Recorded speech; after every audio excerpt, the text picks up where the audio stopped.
The Invisible Man, A Grotesque Romance, by H.G. Wells. Chapter 21, in Oxford Street. In going downstairs for the first time, I found an unexpected difficulty because I could not see my feet. Indeed, I stumbled twice, and there was an unaccustomed clumsiness in gripping the bolt. By not looking down, however, I managed to walk on the level passably well. My mood, I say, was one of exaltation. I felt as a seeing man might do, with padded feet and noiseless clothes, in a city of the blind. I experienced a wild impulse to jest, to startle people, to clap men on the back, fling people's hats astray, and generally revel in my extraordinary advantage. But hardly had I emerged upon Great Portland Street, however, my lodging was close to the big draper's shop there, when I heard a clashing concussion and was hit violently behind, and turning, saw a man carrying a basket of soda-water siphons, and looking in amazement at his burden. Although the blow had really hurt me, I found something so irresistible in his astonishment that I laughed aloud. "The devil's in the basket," I said, and suddenly twisted it out of his hand. Then he let go incontinently, and I swung the whole weight into the air. But a fool of a cabman, standing outside a public house, made a sudden rush for this, and his extending fingers took me with excruciating violence under the ear. I let the whole down, with a smash on the cabman, and then, with shouts and the clatter of feet about me, people coming out of shops, vehicles pulling up, I realized what I had done for myself, and cursing my folly, backed against a shop window and prepared to dodge out of the confusion. In a moment, I should be wedged into a crowd, and inevitably discovered. I pushed by a butcher boy, who luckily did not turn to see the nothingness that shoved him aside, and dodged behind the cabman's four-wheeler. I did not know how they settled the business. I hurried straight across the road, which was happily clear, and hardly heeding which way I went, in the fright of detection the incident had given me, plunged into the afternoon throng of Oxford Street. I tried to get into the stream of people, but they were too thick for me, and in a moment my heels were being trodden upon. I took to the gutter, the roughness of which I found painful to my feet, and forthwith the shaft of crawling hansom dug me forcibly under the shoulder blade, reminding me that I was already bruised severely. I staggered out of the way of the cab, avoided a perambulator by a convulsive movement, and found myself behind the hansom. A happy thought saved me, and as this drove slowly along, I followed in its immediate wake, trembling and astonished in the turn of my adventure, and not only trembling, but shivering. It was a bright day in January, and I was stark naked, and the thin slime of mud that covered the road was freezing. Foolish as it seems to be now, I had not reckoned that, transparent or not, I was still amenable to the weather and all its consequences. Then suddenly a bright idea came into my head. I ran round and got into the cab, and so, shivering, scared, and sniffing with the first intimations of a cold, and with the bruises in the small of my back growing upon my attention, I drove slowly along Oxford Street and past Tottenham Court Road. My mood was as different from that in which I had sallied forth 10 minutes ago as it is possible to imagine. This invisibility indeed. The one thought that possessed me now was, how was I to get out of the scrape I was in? I crawled past Muddy's, and there was a tall woman with 5 or 6 yellow-labeled books hailed my cab, and I sprang out just in time to escape her, shaving a railway van narrowly in my flight. I made off up the roadway to Bloomsbury Square, intending to strike north past the museum, and so get into the quiet district. I was now cruelly chilled, and the strangeness of my situation so unnerved me that I whimpered as I ran. At the northward corner of the square, a little white dog ran out of the Pharmaceutical Society's offices, and incontinently made for me, nose down. I had never realized it before, but the nose is to the mind of a dog what the eye is to the mind of a seeing man. Dogs perceive the scent of a man moving as men perceive his vision. This brute began barking and leaping, showing, as it seemed to me, only too plainly that he was aware of me. I crossed Great Russell Street, glancing over my shoulders as I did so, and went some way along Montague Street before I realized what I was running towards. Then I became aware of the blare of music, and looking along the street saw a number of people advancing out of Russell Square, red shirts and the banner of the Salvation Army to the fore. Such a crowd, chanting in the roadway and scoffing on the pavement, I could not hope to penetrate, and dreading to go back and farther from home again, and deciding on the spur of the moment, I ran up the white steps of a house facing the museum's railings, and stood there until the crowd should have passed. Happily the dog stopped at the noise of the band too, hesitated, and turned tail, running back to Bloomsbury Square again. On came the band, bawling with unconscious irony some hymn about "When shall we see his face?" And it seemed an interminable amount of time, to me, before the tide of the crowd washed along the pavement by me. Thud, thud, thud, came the drum of a vibrating resonance, and for the moment I did not notice 2 urchins stopping at the railing by me. "See 'em?" said one. "See what?" said the other. "Why, them footmarks there, bare, like what you make in mud." I looked down and saw the youngsters had stopped, and were gaping at the muddy footmarks I had left behind me up the newly whitened steps. The passing people elbowed and jostled them, but their confounded intelligence was arrested. Thud, thud, thud. When? Thud. Shall we see? Thud. His face. Thud, thud. "There's a barefoot man gone up them steps, or I don't know nothin'," said one, "and he ain't never come down again, and his foot was a-bleedin'. The thick of the crowd has already passed. Looky there, Ted," quoth the younger of the detectives, with the sharpness of surprise in his voice, and pointed straight to my feet. I looked down and saw at once the dim suggestion of their outlines sketched in the splashes of mud. For a moment I was paralyzed. "Why, that's rum," said the elder. "Dashed rum. It's just like the ghost of a foot, ain't it?" He hesitated and advanced. With outstretched hand, a man pulled up to see what he was catching, and then a girl. In another moment he would have touched me. Then I saw what to do. I made a step, and the boy started back with an exclamation, and with rapid movement I swung myself over into the portico of the next house. But the smaller boy was sharp-eyed enough to follow the movement, and before I was well down the steps and upon the pavement, he had recovered from his momentary astonishment, and was shouting out that the feet had gone over the wall. They rushed round and saw my new feet marks flash into being on the lower step and upon the pavement. "What's up?" asked someone. "Feet! Look! Feet running!" Everybody in the road, except my 3 pursuers, was pouring along after the Salvation Army, and this blow not only impeded me, but them. There was an eddy of surprise and interrogation. At the cost of bowling over one young fellow, I got through, and in another moment I was rushing headlong round the circuit of Russell Square. With 6 or 7 astonished people following my footmarks, there was no time for explanation, or else the whole host would have been after me. Twice I doubled round corners, thrice I crossed the road and came back upon my tracks, and then, as my feet grew hot and dry, the damp impressions began to fade. At last I had breathing space, and rubbed my feet clean with my hands, and so got away altogether.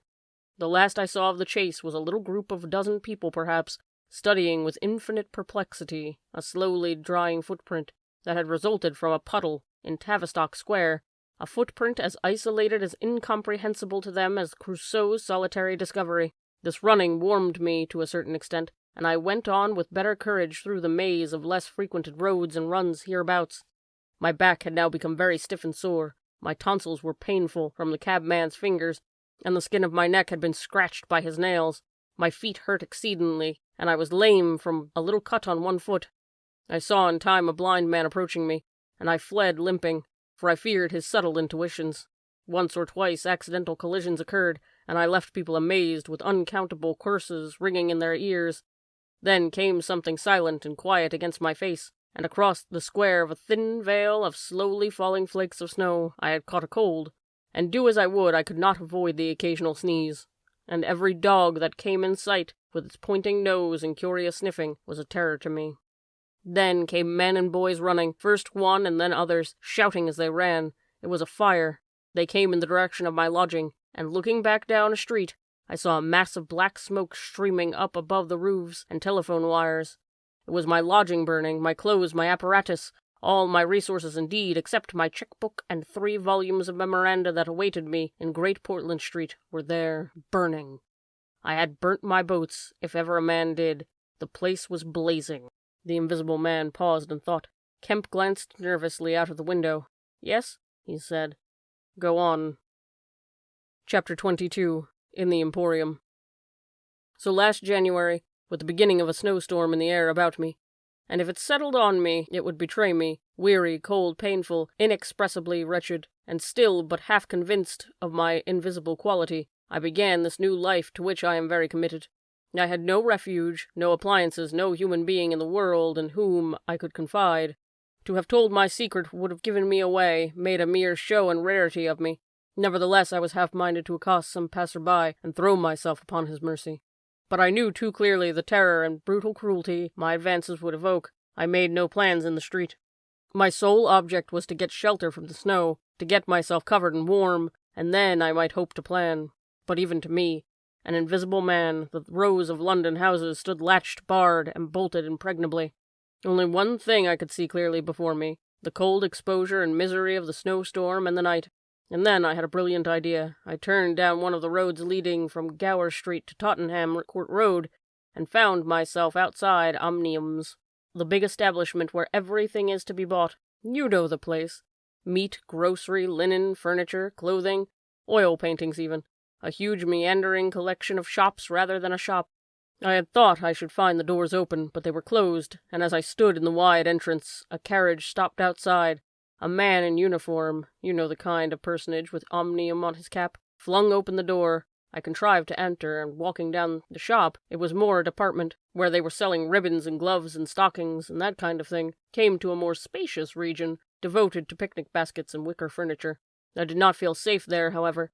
People were going to and fro, and I prowled restlessly about until I came upon a huge section in an upper floor containing multitudes of bedsteads, and over these I clambered, and found a resting place at last among a huge pile of folded flock mattresses. The place was already lit up and agreeably warm, and I decided to remain where I was, keeping a cautious eye on the 2 or 3 sets of shopmen and customers who were meandering through the place until closing time came. Then I should be able, I thought, to rob the place for food and clothing, and disguised, prowl through it and examine its resources, perhaps sleep on some of the bedding. It seemed an acceptable plan.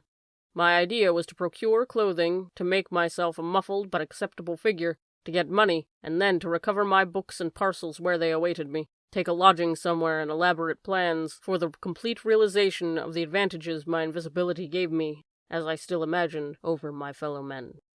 Closing time arrived quickly enough. It could not have been more than an hour after I took up my position on the mattresses before I noticed the blinds of the windows being drawn, and customers being marched downward, and then a number of brisk young men began with a remarkable alacrity to tidy up the goods that remained disturbed. I left my lair as the crowds diminished, and prowled cautiously out into the less desolate parts of the shop.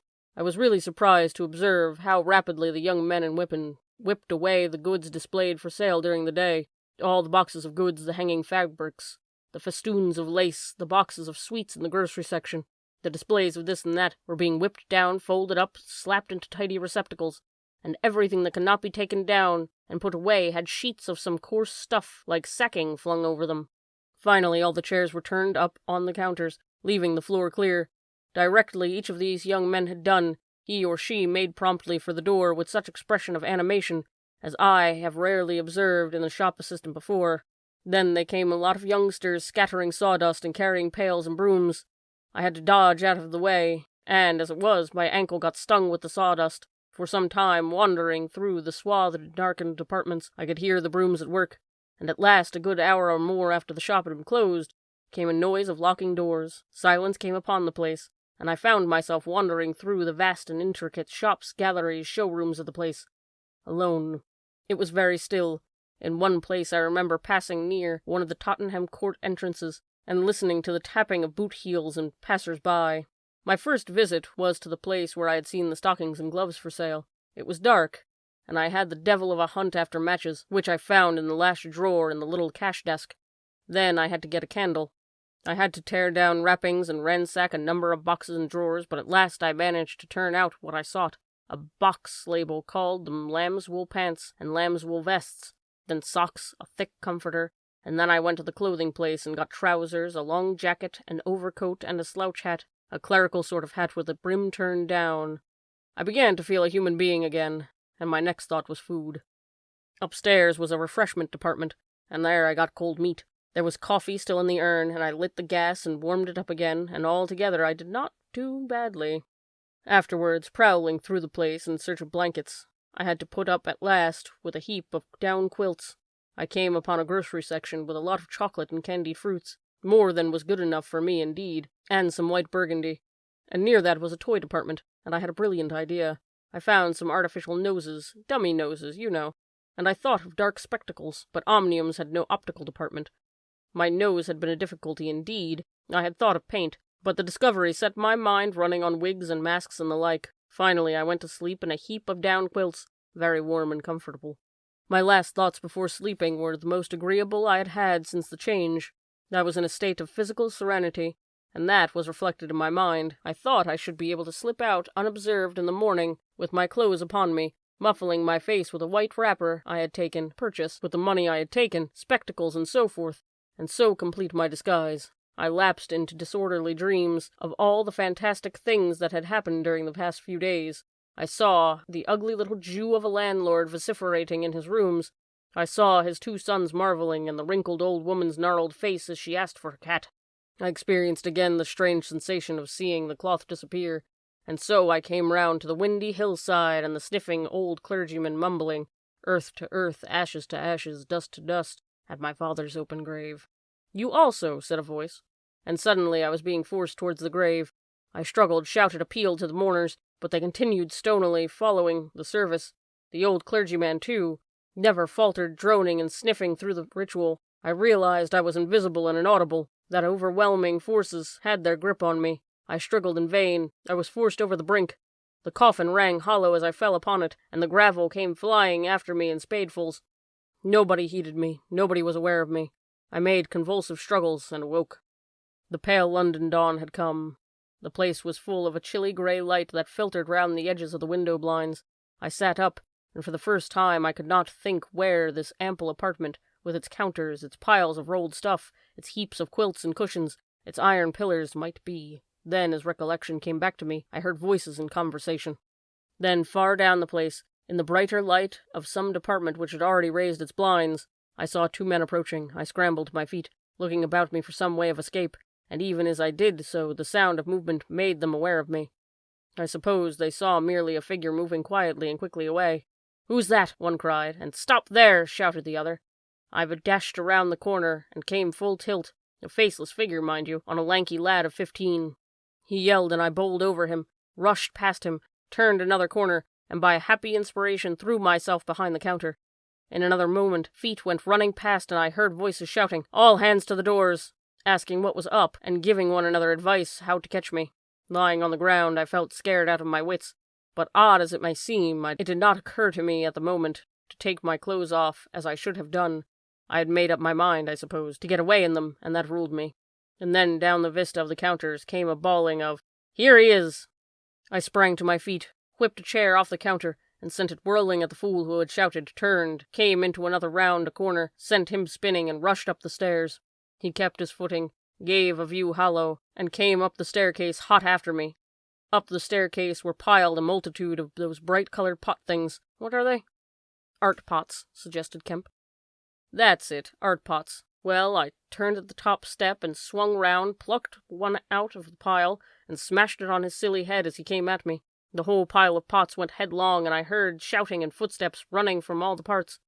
I made a mad rush for the refreshment place, and there was a man in white, like a man-cook, who took up the chase. I made one last desperate turn and found myself among lamps and ironmongery. I went behind the counter of this, and waited for my cook, and as he bolted in at the head of the chase, I doubled him up with a lamp. Down he went, and crouched down behind the counter, and began whipping off my clothes as fast as I could. Coat, jacket, trousers, and shoes were all right, but a lamb's wool vest fits a man like skin. I heard more men coming. My cook was lying quiet on the other side of the counter, stunned or scared, speechless, and I had made another dash for it, like a rabbit hunted out of a woodpile. "This way, policeman," I heard someone shouting. I found myself in the bedstead storeroom again, and at the end of the wilderness of wardrobes. I rushed among them, went flat, got off my vest after infinite wriggling, and stood a free man again, panting and scared, as the policeman and 3 of the shopmen came round the corner. They made a rush for the vest and pants, the collared trousers. "He's dropped his plunder," said one of the young men. "He must be somewhere here." But they did not find me all the same. I stood watching them hunt for me for a time, and cursing my ill luck in losing the clothes, I went into the refreshment room, drank a little milk I found there, and sat down by the fire to consider my position. In a little while 2 assistants came in and began to talk over the business very excitedly, and like the fools they were, I heard a magnified account of my depredations, and the speculations as to my whereabouts.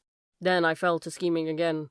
The insurmountable difficulty of the place, especially now it was alarmed, was to get any plunder out of it. I went down into the warehouse to see if there was any chance of packing and addressing a parcel, but I could not understand the system of checking. About 11 o'clock, the snow having thawed as it fell, and the day being finer and a little warmer than the previous one, I decided that the Emporium was hopeless, and went out again, exasperated at my want of success, with only the vaguest plans of action in my mind. Chapter 23. In Drury Lane. "But you begin now to realize," said the Invisible Man, "the full disadvantage of my condition. I had no shelter, no covering. To get clothing was to forego all my advantage, to make myself a strange and terrible thing. I was fasting, for to eat, I fill myself up with unassimilated matter, would be to become grotesquely visible again." "I never thought of that," said Kemp. "Nor had I, and the snow had warned me of other dangers. I could not go abroad in snow, it would settle on me and expose me.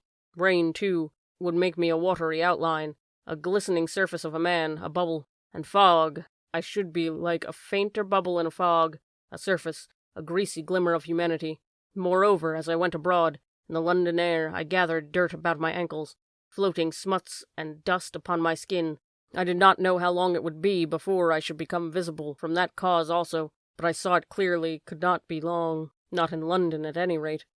I went into the slums towards Great Portland Street, and found myself at the end of a street in which I had lodged. I did not go that way, because of the crowd halfway down it opposite to the still smoking ruins of the house I had fired. My most immediate problem was to get clothing. What to do with my face puzzled me. Then I saw in one of those miscellaneous shops, news, sweets, toys, stationery, belated Christmas tomfoolery, and so forth, an array of masks and noses. I realized that problem was solved. In a flash I saw my course. I turned about, no longer aimless, and went circuitously in order to avoid the busy ways, towards the back streets north of the Strand, for I remembered, though not very distinctly where, that some theatrical costumiers had shops in that district. The day was cold, with a nipping wind down the northward running streets. I walked fast to avoid being overtaken. Every crossing was a danger, every passenger a thing to watch alertly. One man, as I was about to pass him at the top of Bedford Street, turned upon me abruptly and came into me, sending me into the road and almost under the wheel of the passing hansom. The verdict of the cab rank was that he had had some sort of stroke. I was so unnerved by this encounter that I went into the Covent Garden Market and sat down for some time in a quiet corner by a stall of violets, panting and trembling. I found that I had caught a fresh cold, and had to turn out after a time, lest my sneezes should attract attention. At last I reached the object of my quest, a dirty, fly-blown little shop in a byway near Drury Lane, with a window full of tinsel robes, sham jewels, wigs, slippers, dominoes, and theatrical photographs. The shop was old-fashioned and low and dark, and the house rose above it for 4 stories, dark and dismal. I peered through the window, and, seeing no one within, entered. The opening of the door set a clanking bell ringing. I left it open, and walked round a bare costume stand, into a corner behind a cheval-glass. For a moment or so, no one came. Then I heard heavy feet striding across the room, and a man appeared down the shop. My plans were now perfectly definite. I proposed to make my way into the house, secrete myself upstairs, watch my opportunity, and when everything was quiet, rummage out a wig, mask, spectacles, and costume, and go into the world, perhaps a grotesque but still creditable figure. And incidentally, of course, I could rob the house of any available money. The man who had just entered the shop was a short, slight, hunched, beetle-brown man, with long arms and very short bandy legs. Apparently I'd interrupted a meal. He stared about the shop with an expression of expectation. This gave way to surprise, and then to anger, and he saw the shop empty. "Damn the boys," he said. He went to stare up and down the street. He came again in a minute, kicked the door with his foot spitefully, and went muttering back to the house door. I came forward to follow him, and at the noise of my movement he stopped dead. I did so too, startled by the quickness of ear. He slammed the house door in my face. I stood hesitating. Suddenly I heard his quick footsteps returning, and the door reopened. He stood looking about the shop like one who was still not satisfied. Then, murmuring to himself, he examined the back of the counter and peered behind some fixtures. Then he stood doubtful. He had left the house door open, and I slipped into the inner room. It was a queer little room, poorly furnished, and with a number of big masks in the corner. On the table was his belated breakfast, and it was a confoundedly exasperating thing for me, Kemp, to have to sniff his coffee and stand watching while he came in and resumed his meal. And his table manners were irritating. 3 doors opened into the little room, one going upstairs and one down, but they were all shut. I could not get out of the room while he was there. I could scarcely move because of his alertness, and there was a draught down my back. Twice I strangled a sneeze just in time. The spectacular quality of my sensations was curious and novel. But for all that, I was heartily tired and angry long before he had done his eating. But at last he made an end in putting his beggarly crockery on the black tin tray upon which he had his teapot, and gathering all the crumbs up on the mustard-stained cloth, he took the whole lot of things after him. His burden prevented his shutting the door behind him, and as he would have done. I never saw such a man for shutting doors, and I followed him into a very dirty underground kitchen and scullery. I had the pleasure of seeing him begin to wash up, and then, finding no good in keeping down there, and the brick floor being cold on my feet, I returned upstairs and sat in the chair by the fire. It was burning low, and scarcely thinking, I put on a little coal. The noise of this brought him up at once, and he stood aglare. He peered about the room, and was within an ace of touching me. Even after that examination, he scarcely seemed satisfied. He stopped in the doorway and took a final inspection before he went down. I waited in the little parlor for an age, and at last he came up and opened the upstairs door. I just managed to get by him. On the staircase he stopped suddenly, so that I was nearly blundered into him. He stood looking back right into my face and listening. I could have sworn, he said. His long, hairy hand pulled at his lower lip. His eye went up and down the staircase. Then he grunted and went on up again. His hand was on the handle of a door, and he stopped again with the same puzzled anger on his face. He was becoming aware of the faint sounds of my movement about him. The man must have had diabolically acute hearing. He suddenly flashed into rage. "If there's anyone in this house," he cried with an oath, and left the threat unfinished. He put his hand in his pocket, failed to find what he wanted, and rushing past me went blundering noiselessly and pugnaciously downstairs.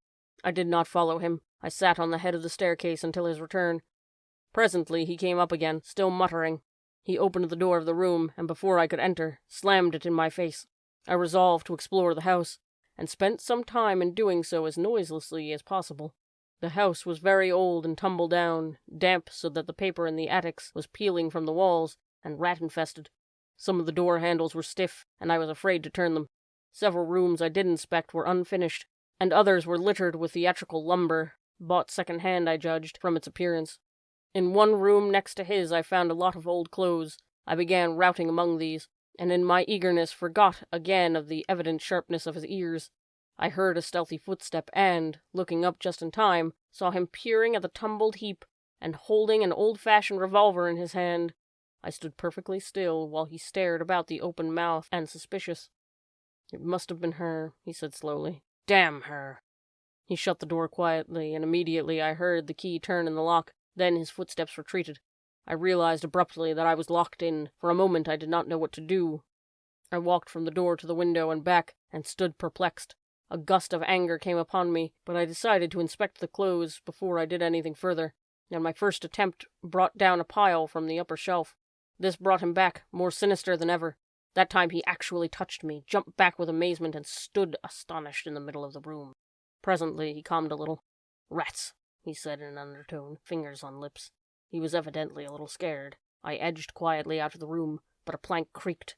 Then the infernal little brute started going all over the house, revolver in hand and locking door after door and pocketing the keys. When I realized what he was up to, I had a fit of rage. I could hardly control myself sufficiently to watch my opportunity. By this time I knew he was alone in the house, and so I made no more ado, but knocked him on the head. "Knocked him on the head?" exclaimed Kemp. "Yes, stunned him, as he was going downstairs.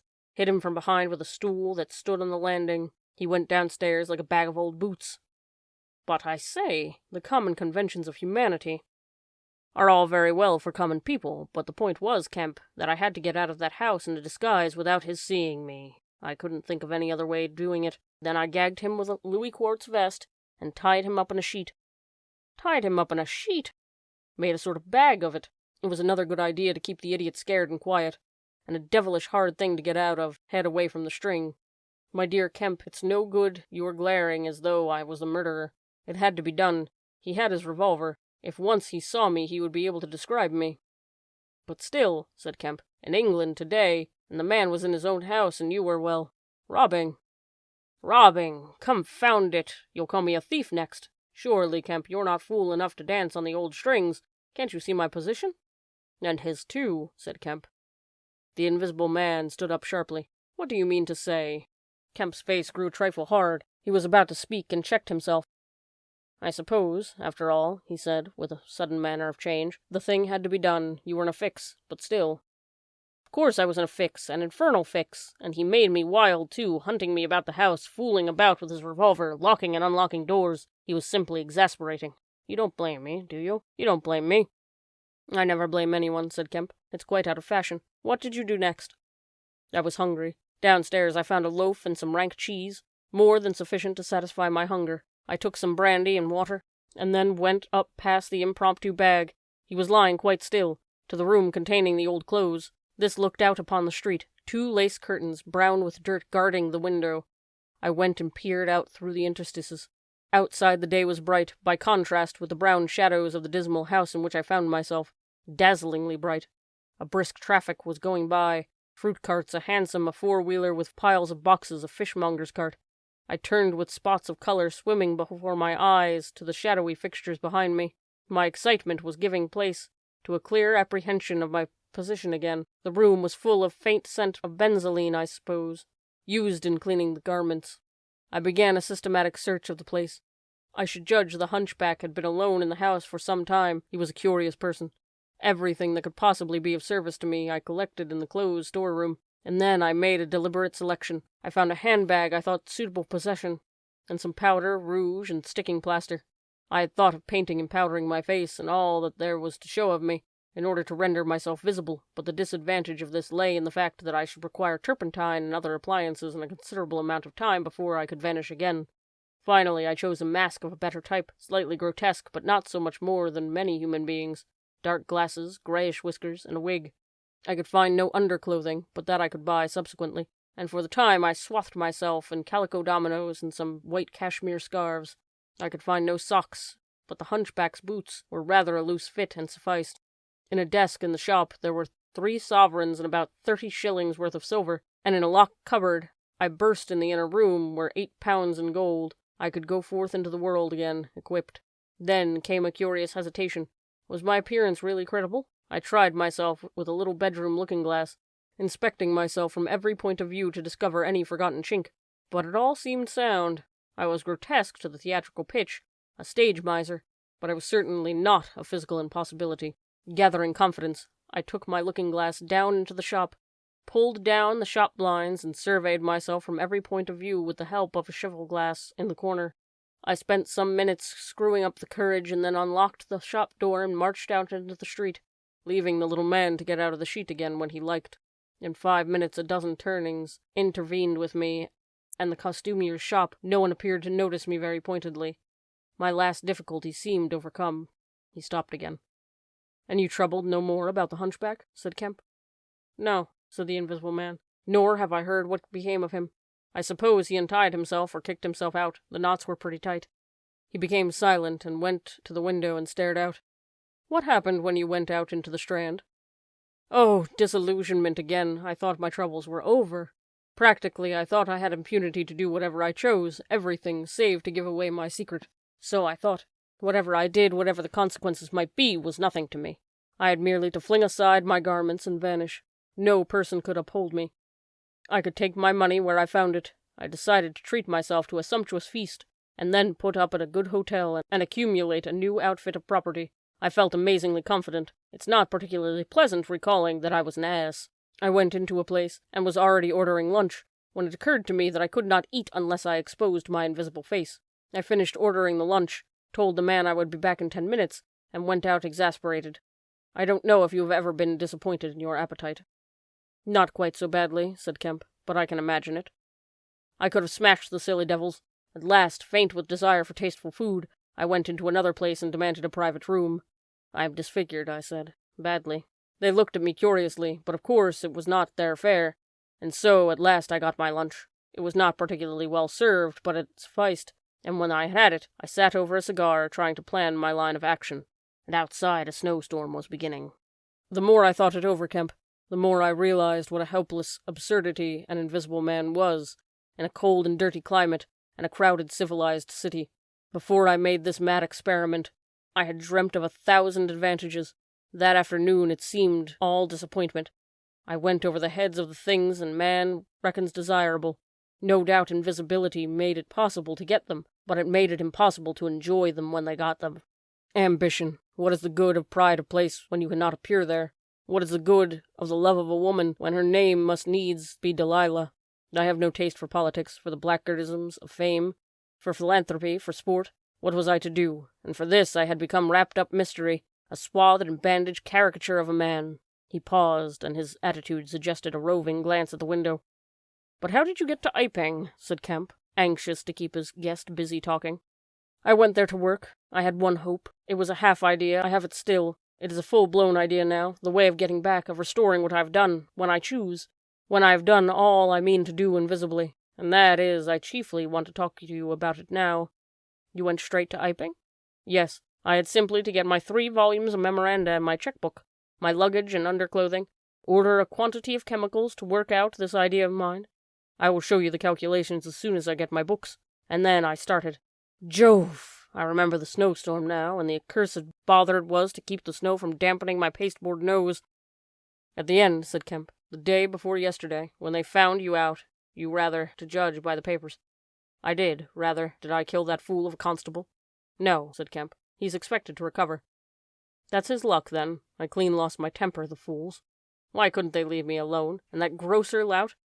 "There are no deaths expected," said Kemp. "I don't know about that tramp of mine," said the Invisible Man, with an unpleasant laugh. "By heaven, Kemp, you don't know what rage is. To have worked for years, to have planned and plotted, and then to get some fumbling, pure-blind idiot messing across your course. Every conceivable sort of silly creature that has ever been created is sent to cross me. If I have much more of it, I shall go wild. I shall start mowing them. As it is, they've made things 1,000 times more difficult." "No doubt it's exasperating," said Kemp, dryly. Chapter 24. The Plan That Failed. "But now," said Kemp, with a side glance out of the window, "what are we to do?" He moved nearer his guest as he spoke in such a manner as to prevent the possibility of the sudden glimpse of the 3 men who were advancing up the hill road. What an intolerable slowness, as it seemed to Kemp. "What were you planning to do when you were heading for Port Burdock? Had you any plan?" "I was going to clear out of the country, but I have altered that plan rather since seeing you. I thought it would be wise, now the weather is hot and visibly possible, to make for the south, especially as my secret was known, and everyone would be on the lookout for a masked and muffled man. You have a line of steamers from here to France. My idea was to get aboard one and run the risks of passage. Thence I could go by, travel into Spain, or else get to Algiers. It would not be difficult. There a man might always be invisible, and yet live and do things. I was using the tramp as a money box and a luggage carrier, until I decided how to get my books and things sent over to meet me." "That's clear." "And then the filthy brute must needs try and rob me. He has hidden my books, Kemp. Hidden my books. If I can lay my hands on him. Best plan to get the books out of him first. But where is he, do you know?" "He's in the town police station, locked up, by his own request, in the strongest cell in the place." "Grrr," said the Invisible Man. "But that hangs up your plans a little. We must get those books. The books are vital." "Certainly," said Kemp, a little nervously, wondering if he heard footsteps outside. "Certainly we must get those books, but that won't be difficult if he doesn't know they're there for you." "No," said the Invisible Man, and thought. Kemp tried to think of something to keep the talk going, but the Invisible Man resumed of his own accord. "Blundering into your house, Kemp," he said, "changes all of my plans, for you are a man that can understand, in spite of all that has happened, in spite of this publicity, of the loss of my books, or what I have suffered, there still remain great possibility, huge possibilities. You have told no one I am here?" he asked abruptly. Kemp hesitated. "That was implied," he said. "No one?" insisted Griffin. "Not a soul." "Ah, now!" The Invisible Man stood up, and sticking his arms akimbo, began to pace the study. "I made a mistake, Kemp, a huge mistake in carrying this thing through alone. I have wasted strength, time, opportunities. Alone, it is wonderful how little a man can do alone. To rob a little, to hurt a little, and there's an end. What I want, Kemp, is a goalkeeper, a helper, and a hiding place, an arrangement whereby I can sleep and eat and rest in peace and unsuspected. I must have a confederate. With a confederate, with food and rest, 1,000 things are possible. Hitherto I have gone on vague lines. We have to consider all that invisibility means, all that it does not mean. It means little advantage for eavesdropping and so forth. One makes sounds. It's of little help, a little help, perhaps, in housebreaking and so forth. Once you've caught me, you could easily imprison me. But on the other hand, I am hard to catch. This invisibility, in fact, is only good in 2 cases. It's useful in getting away, it's useful in approaching. It's particularly useful, therefore, in killing. I can walk round a man, whatever weapon he has, choose my point, strike as I like, dodge as I like, escape as I like. Kemp's hand went to his mustache. Was that a movement downstairs? And it is killing we must do, Kemp. It is killing we must do, repeated Kemp. I'm listening to your plan, Griffin, but I'm not agreeing, mind. Why killing? Not wanton killing, but a judicious slaying. The point is, they know there is an invisible man, as well as we know there is an invisible man. And that invisible man, Kemp, must now establish a reign of terror. Yes, no doubt it's startling, but I mean it. A reign of terror. He must take down some town like your Burdock and terrify and dominate it. He must issue his orders. He can do that in 1,000 ways. Scraps of paper thrust under doors would suffice, and all who disobey his orders he must kill, and kill all who would defend him. Humph, said Kemp, no longer listening to Griffin but to the sound of the front door opening and closing. It seems to me, Griffin, he said, to cover his wandering attention, that your confederate would be in a difficult position. No one would know he was a confederate, said the invisible man, eagerly, and then suddenly, hush, what's that downstairs? Nothing, said Kemp, and suddenly began to speak aloud and fast. I don't agree to this, Griffin, he said. Understand me, I don't agree to this. Why dream of playing a game against the race? How can you hope to gain happiness? Don't be a lone wolf. Publish your results. Take the world. Take the nation, at least, into your confidence. Think what you might do with 1,000,000 helpers. The invisible man interrupted, arm extended. There are footsteps coming upstairs, he said in a low voice. Nonsense, said Kemp. Let me see, said the invisible man, and advanced, arm extended, to the door. And then things happened very swiftly. Kemp hesitated for a second, and then moved to intercept him. The invisible man started and stood still. Traitor! Cried the voice, and suddenly the dressing-gown opened, and sitting down, the unseen began to disrobe. Kemp made 3 swift steps to the door, and forthwith the invisible man, his legs had vanished, sprang to his feet with a shout. Kemp flung the door open. As it opened, there came a sound of hurrying feet downstairs and voices. With a quick movement, Kemp thrust the invisible man back, sprang aside, and slammed the door. The key was outside and ready. In another moment, Griffin would have been alone in the Belvedere study, a prisoner, save for one thing. The key had slipped hastily in that morning. As Kemp slammed the door, it fell noisily upon the carpet. Kemp's face became white. He tried to grip the handle with both hands. For a moment he stood lugging. Then the door gave 6 inches, but he got it closed again.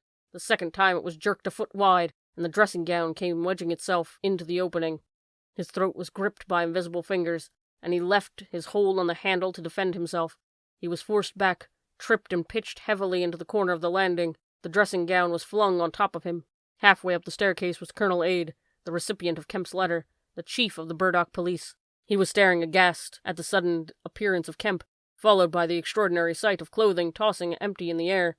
He saw Kemp felled, and struggled to his feet. He saw him rush forward and go downward again, felled like an ox. Then, suddenly, he was struck violently, by nothing. A vast weight, it seemed, leapt upon him, and he hurtled headlong down the staircase, with a grip on his throat and a knee in his groin. An invisible foot trod on his back. A ghostly patter passed downstairs. He heard 2 of the police officers in the hall shoot and run, and the front door of the house slammed violently. He rolled over and sat up staring. He saw, staggering down the staircase, Kemp, dusty and disheveled, one side of his face white from a blow, his lip bleeding, and a pink dressing-gown and some underclothing held in his arms. "My God!" cried Kemp. "The game's up. He's gone!"